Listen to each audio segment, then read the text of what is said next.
Hello everyone, welcome back on my channel mathematics with Danish. आज की इस वीडियो में मैं आपको कोनिक सेक्शंस पढ़ाऊंगा और कोनिक सेक्शन में हम स्टार्टिंग करेंगे सर्कल्स। और ये वीडियो आपकी स्कूल लेवल या फिर कॉम्पिटिटिव एग्जाम जिसके लिए भी आप अपियर हो रहे हो, ये दोनों के लिए इंपॉर्टेंट रहेगी। बट हम स्टार्टिंग करेंगे बिल्कुल बेसिक से कि सर्कल क्या होता है, सर्कल की डिफरेंट इक्वेशंस क्या होती हैं, फिर उससे हम कॉम्पिटिटिव एग्जाम्स की तरफ मूव करेंगे। तो स्टार्ट करते हैं आज की इस वीडियो।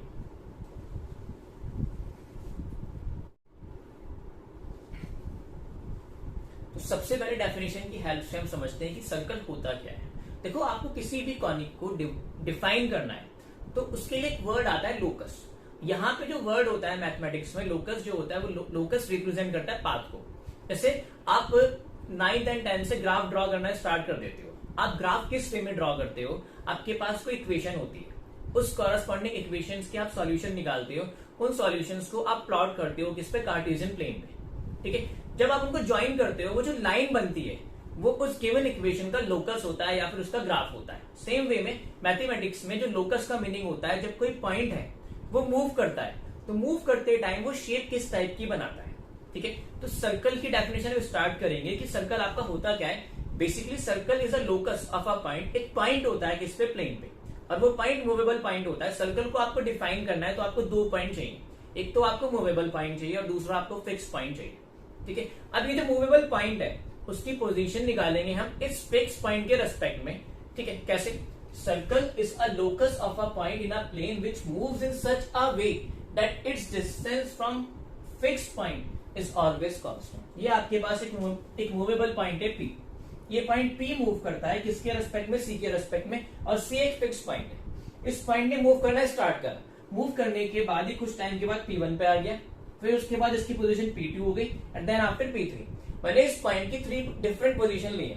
ठीक है, अगर इस पॉइंट का P, P1, P2 और P3 का डिस्टेंस आप निकालते हो C के साथ, that is PC, P1C, P2C, P3C is equal to, वो क्या आता है? कांस्टेंट। वो सारे डिस्टेंसेस क्या आते हैं? इक्वल आते हैं। तो जब आप इन पॉइंट को ज्वाइन करोगे तो ज्वाइन करने पे आपको क्या ऑब्टेन होगा? एक सर्कल ऑब्टेन होगा। ठीक है एवरीवन, और ये जो फिक्स पॉइंट होता है यहाँ पे C, इस फिक्स पॉइंट को हम क्या बोलते थे? Centre of a circle. आप सभी को पता है भाई, आपको हमेशा से सर्कल की शेप पता है कि गोला जो होता है उसको हम सर्कल बोल देते हैं, लेकिन हम डिफाइन नहीं कर पाते कि डेफिनेशन होती है सर्कल की। तो फिक्स पॉइंट को हम क्या बोलते हैं? This fix point is known as centre of a circle. और ये जो डिस्टेंस है, ये जो डिस्टेंस निकल के आया, दैट इज CP या फिर C1, CP3, CP2 and CP1। ठीक है, इसको हम बोल देते हैं रेडियस, और रेडियस को हम किससे रिप्रेजेंट करते हैं? स्मॉल r या फिर कैपिटल R से। So this is the definition of a circle.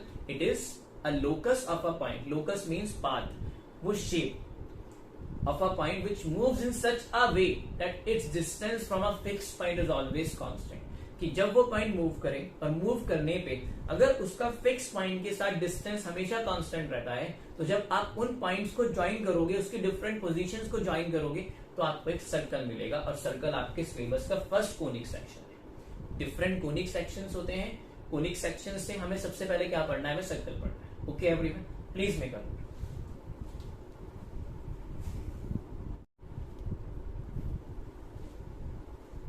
अब आइएगा one by one equations of circle को डिराइव करते हैं कि हम सर्कल की कितनी डिफरेंट इक्वेशंस फाइंड आउट कर सकते हैं। सबसे पहले जो फॉर्म होती है या फिर इक्वेशन ऑफ सर्कल होती है उसको बोलते हैं equation of circle in standard form. अब स्टैंडर्ड इक्वेशन ऑफ सर्कल क्या होती है तो देखिएगा, उसको डिराइव करते हैं। सपोज करते हैं आपके पास एक सर्कल है, we have a circle with centre C, और सेंटर C के मैंने कोऑर्डिनेट्स ले लिए h, k। ठीक है, कितना क्लियर? इस सर्कल पे जनरल पॉइंट ले लो। ये जनरल पॉइंट वही पॉइंट है जिसके रेस्पेक्ट में हमने अभी डिफाइन किया है सर्कल को। एक मूवेबल पॉइंट है। ठीक है, ये पॉइंट P ले लिया, having the coordinates x, y। भाई प्लेन पे पॉइंट है, उस प्लेन पे जो पॉइंट है उसकी पोजीशन को आपको दिखाना है, तो आप कैसे रिप्रेजेंट करते हो? भाई कोऑर्डिनेट ज्योमेट्री से रिप्रेजेंट करते हो। ठीक है, उसके बाद आपने दोनों को ज्वाइन कर दिया। ज्वाइन कर दिया तो ये आपके पास क्या ऑब्टेन हो गया? रेडियस ऑब्टेन हो गया। अब मुझे इक्वेशन निकालनी है सर्कल की स्टैंडर्ड फॉर्म में, तो मैं यहाँ पे क्लियरली लिख सकता हूँ CP is equal to R। ठीक है, अब and what is CP? CP is the distance between the point and the center of a circle। और दो पॉइंट्स के बीच में जब डिस्टेंस निकालते हैं तो हम डिस्टेंस फॉर्मूला की हेल्प लेते हैं। दैट इज, मैं इसको लिख सकता हूं under the root of x minus h of whole square plus y minus k of whole square is equal to are square. अभी आर स्क्वायर इसको आर ही रखते हैं, अब स्क्वायरिंग कर दो बोथ द साइड्स, यहां से ये रूट हटा दो, so this will be x minus h of whole square plus y minus k of whole square is equal to r square। ये आपके पास फर्स्ट इक्वेशन निकल के आ गई, जिसको हम क्या बोलते हैं, equation of circle in standard form. Standard form जो होता है वो किस किस के रिस्पेक्ट में होता है, सेंटर, उसके कोऑर्डिनेट हमेशा क्या लिए जाते हैं, h कॉमा k, और रेडियस r लिया जाता है। इसी से आप equation of circle in general form obtain कर सकते हो, कैसे वो सीखते हैं। Equation of circle in standard form, इन दोनों को एक्सपेंड कर दो, मतलब स्क्वायर ओपन कर लो, यहाँ पे x square plus h square minus 2xh plus Y square plus k square minus 2yh is equal to are square. अब करना क्या है, आपको कुछ टर्म्स को कंबाइन करना है, इसमें कुछ चेंजेस करने। X square plus Y square, इसको minus 2xh minus 2yh plus constant term h square plus k square minus r square is equal to 0। Okay everyone, अब क्या करना है, यहां से थोड़ा सा और चेंज करो, x square plus Y square plus 2 minus h plus 2 x x h and it is k, ये के हो जाएगा आपका, wait a minute, it is also k plus 2 minus k y plus h square plus k square minus r square is equal to 0। Okay everyone, मैंने क्या किया, ये जो तो माइनस साइन थे उनको ब्रैकेट्स में इंक्लूड कर लिया। अब आप क्या करो, यहां पे न्यू सिंबल्स लेकर आओ। लेट माइनस एच को तो आपने क्या, जी को आप जी ले लिया माइनस एच की प्लेस पे, एफ ले लिया आपने माइनस के की प्लेस पे, और ये जो वैल्यू है सी, उसको हमने क्या लिख लिया, H square plus k square minus r square. इतना क्लियर आप सभी के? तो यहां से मैं इनकी पोजीशंस को इंटरचेंज करता हूं। आर स्क्वायर कितना आ जाएगा आपके पास, H square plus k square minus सी, और चेंज करो आर स्क्वायर, आपने जी को क्या रखा है माइनस एच, तो यहां से जो एच हो जाएगा, एच की वैल्यू क्या निकल के आएगी, एच विल बी माइनस जी, और यहां से आपके पास एफ, जो आपके पास एफ के हो जाएगा माइनस एफ, के आपके पास माइनस एफ हो गया। तो आप एच एंड के को रिप्लेस कर दो किससे, जी एंड एफ से। एच की प्लेस पे आप माइनस जी रखोगे, के की प्लेस पे आप माइनस एफ रखोगे, स्क्वायर करोगे, so this will be g square plus f square minus c. ठीक है, स्क्वायर रूट लिया तो ये आ जाएगा r is equal to under the root of g square plus f square minus c. ठीक है, अब ये जो डिफरेंट वैल्यूज निकल के आई है, इसको आपको कहां पुटअप कर देना है, इस इक्वेशन में। ठीक है, so this will become X square plus Y square plus minus H की प्लेस पे जी रखा प्लस माइनस के की प्लेस पे एफ, 2fy, और इस ब्रैकेट्स को हमने किससे रिप्लेस किया है भाई, सी से, ये रहा यहाँ पे plus C is equal to 0। तो ये जो इक्वेशन निकल के आई है, X square plus Y square plus 2gx plus 2fy plus C is equal to 0, this is equation of circle in general form. किस फॉर्म में, जनरल फॉर्म में, equation of circle in general form, और ये equation है circle की standard form में। दोनों ही use की जा सकती है, डिपेंड करता है कि डेटा क्या दिया गया है क्वेश्चन में। ठीक है, उसके बाद इस इक्वेशन में जो सेंटर होता है वो क्या हो जाता है, माइनस जी कॉमा माइनस एफ।